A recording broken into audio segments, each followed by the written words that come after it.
जादुई विशाल फ्रॉक का घर। केशवपुर गांव में रानी अपने चाचा राम किशन और चाची कमला के साथ रहती थी। रानी बहुत ही नेक और साफ दिल की लड़की थी, लेकिन रानी के चाचा चाची बहुत ही लालची और मतलबी स्वभाव के थे।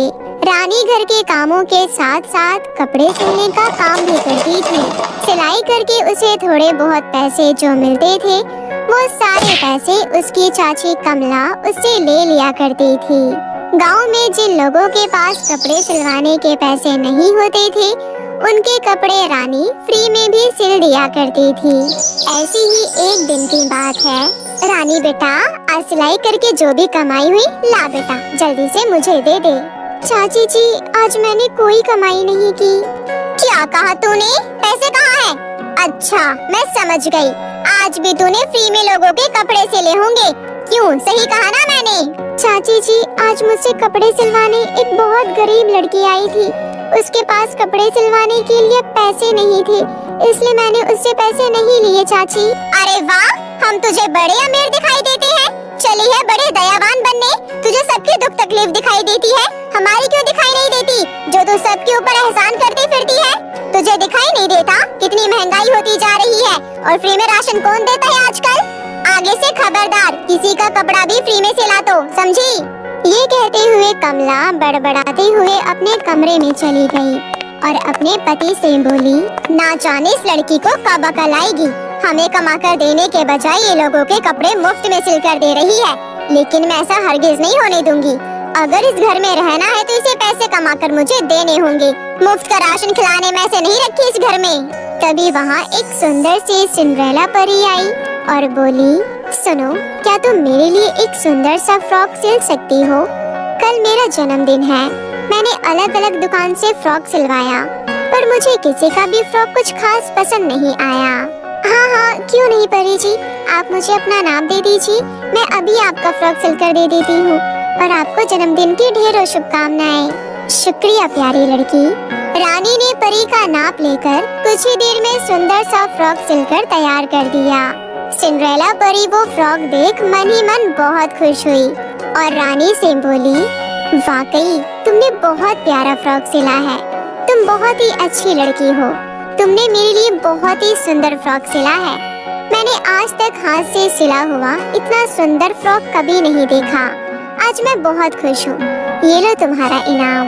ये कहते हुए सिंड्रेला परी ने अपनी जादुई छड़ी घुमाई और रानी को 15 सोने के सिक्के दिए। उसके बाद सिंड्रेला परी फ्रॉक लेकर वापस अपने परीलोक लौट गई। कुछ देर बाद रानी उन 15 सिक्कों को लेकर सुनार की दुकान में खुशी खुशी जा रही थी।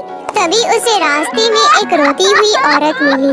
बेटी, बेटी मेरी मदद करो, मेरे पति बहुत बीमार है, प्लीज मेरी मदद करो, नहीं तो वो मर जाएंगे।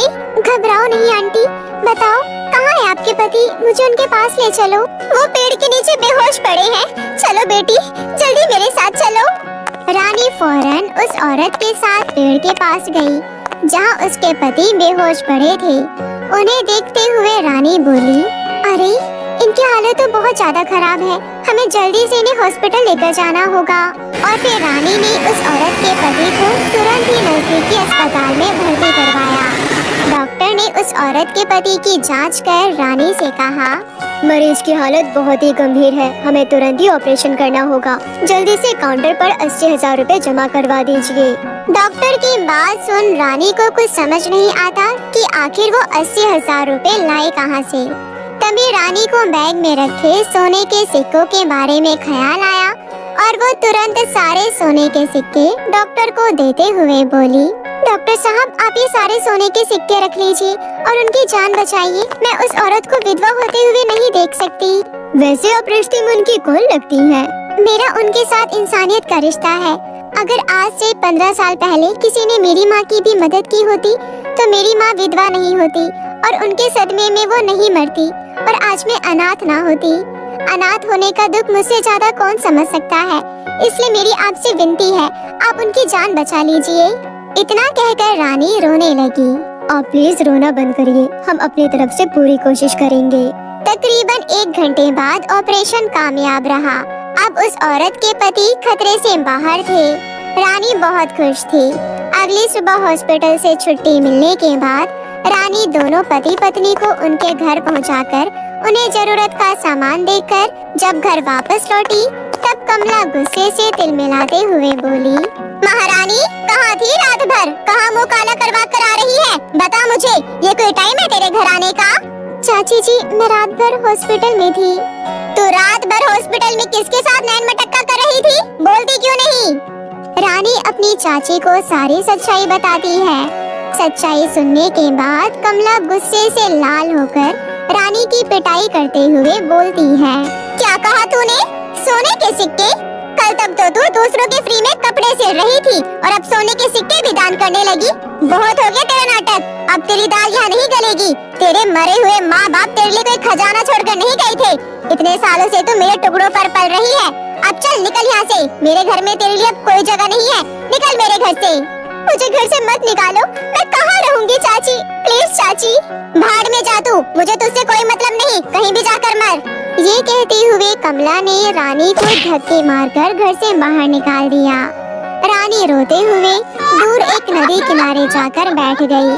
तभी सिंड्रेला परी की नजर उस पर पड़ी। अरे रानी, तुम रो क्यों रही हो? क्या हुआ, बताओ मुझे।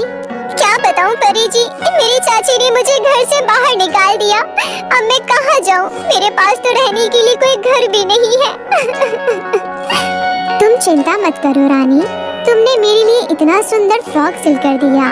परी लोग की सभी परियों को तुम्हारा फ्रॉक बहुत पसंद आया। वो बहुत तारीफ कर रही थी। मैं तुम्हारी मदद जरूर करूंगी।